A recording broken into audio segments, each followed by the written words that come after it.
Quel est le programme de mathématiques du concours pour devenir contrôleur DGFiP? Eh bien, je vais répondre à cette question dans cette vidéo, puisqu'on va voir ensemble en détail la partie QCM et la partie QRC. Chacune de ces parties a son propre programme, et je vous dirai comment on vous aide à réussir dans la prépa Novel Pro. Je suis ravi de vous retrouver sur cette vidéo. Si vous la regardez, c'est sûrement que vous voulez devenir contrôleur de la DGFiP. Pour recevoir nos emails et nos webinars gratuits, je vous invite vraiment à créer votre compte avec le lien qui est dans la description. Vous recevrez chaque semaine des conseils pour préparer le concours sans aucun spam. Donc aujourd'hui, on parle des mathématiques et en particulier du programme que vous devez réviser pour réussir l'épreuve de mathématiques du concours de la DGFiP. Alors il faut savoir que les mathématiques sont présentes dans toute la deuxième épreuve écrite. Dans la deuxième épreuve d'admissibilité, vous avez une partie QCM et une partie QRC, qui veut dire questions-réponses courtes. Dans la partie QCM, on vous demande de répondre à des questions dans 4 grands domaines, notamment sur les mathématiques et le raisonnement logique. Et dans la partie QRC, questions-réponses courtes, on va vous poser des questions. En fait, on va vous poser des exercices sur l'option que vous aurez choisie. Et donc, si vous prenez l'option mathématiques, vous aurez des questions sur les maths. Alors, la partie QCM, elle va vraiment tester votre capacité à raisonner vite et à faire des calculs sans faire d'erreur. Donc on va mettre des pièges dans les QCM, et le but, ça va être vraiment de faire des calculs rapides sans vous tromper pour avoir le maximum de points.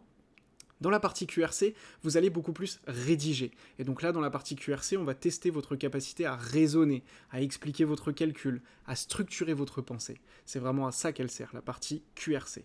Alors il y a deux programmes différents, un programme pour la partie QCM et un programme pour la partie QRC. Alors voilà, sous vos yeux, sur cette slide, le programme de la partie QCM. Pour répondre aux questions de la partie QCM, vous devez maîtriser les calculs et la manipulation des nombres, vous devez maîtriser les fractions, les priorités opératoires, la divisibilité et l'arithmétique de base, les puissances, la notation scientifique, il y a beaucoup de questions là-dessus, la proportionnalité, les pourcentages, vous devez appliquer des calculs, notamment pour calculer un bénéfice ou des intérêts. Vous devez maîtriser le développement et la factorisation, les équations du premier degré, savoir faire des approximations et des arrondis sans vous tromper, et savoir faire des conversions d'unités et ne pas vous tromper au niveau des unités dans votre calcul. Donc voilà un exemple de question qui a été posée au QCM 2026, et on voit qu'on vous demande de calculer un bénéfice sans faire d'erreur, sachant qu'on a mis pas mal de pièges dans les possibilités de réponse. Donc vous voyez, la notion de bénéfice, elle apparaît dès cette question, et on l'a vu ici, ça fait partie du programme que vous devez maîtriser pour la partie QCM. Donc nous, dans la prépa maths de Novel Pro, on vous a résumé tout le programme, et vous pouvez suivre votre progression en cochant les chapitres qui sont bons pour vous, et en revoyant des vidéos dans les chapitres qui ne sont pas clairs pour vous. Donc tout ça, ça fait partie de la prépa Novel Pro. Une fois que vous avez fait la partie QCM, vous attaquez la partie QRC, donc questions-réponses courtes, et là l'idée ça va être de rédiger et de répondre à des exercices qui vont vous être posés.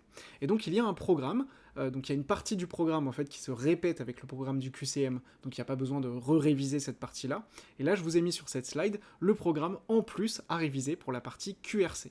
Donc vous devez à nouveau maîtriser les fractions, mais cette fois-ci également les puissances, l'algèbre élémentaire, donc toujours développement factorisation, les équations et les inéquations cette fois-ci du premier degré, des problèmes de mise en équation, ça vous sera posé, les fonctions numériques, donc lecture, variation de fonctions, les suites numériques, on voit dans le sujet 0 et le sujet 2026 que ça tombe très souvent, calculer des moyennes, des taux, lire des données, faire des calculs sur les probabilités élémentaires, et notamment des arbres de probabilité, ça il faut maîtriser cette notion, savoir justifier des calculs et du raisonnement, et avoir une rédaction claire, concise et structurée.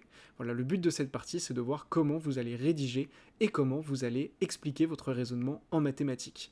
Et vous avez ici donc le premier exercice de la partie questions-réponses courtes du concours 2026, donc qui a été réformé, où vous voyez qu'on a des questions sur les suites numériques. On vous entraîne exactement là-dessus dans la prépa Novel Pro. Notre prépa, c'est une nouvelle formule par rapport aux prépas traditionnelles. Chez nous, on vous propose des vidéos courtes et claires pour que vous puissiez progresser sans vous sentir perdu. On vous entraîne régulièrement, Je vous accompagne directement sur WhatsApp pour répondre à toutes vos questions et vous fournir tous les exercices dont vous avez besoin, et on vous prépare également à l'oral d'admission. On est donc une prépa super complète pour pouvoir devenir contrôleur de la DGFiP. On a accompagné plusieurs élèves qui s'entraînent très bien sur les questions du concours, et je vous invite à créer votre compte gratuit dès maintenant avec le lien qui est dans la description. Ça vous permettra de recevoir tous nos contenus qui sont réservés à nos inscrits, et vous pourrez ainsi découvrir en détail notre préparation. Voilà, je vous attends sur Novel Pro DGFiP, et je vous dis à très bientôt sur les réseaux sociaux pour de nouvelles vidéos. N'oubliez pas de vous abonner.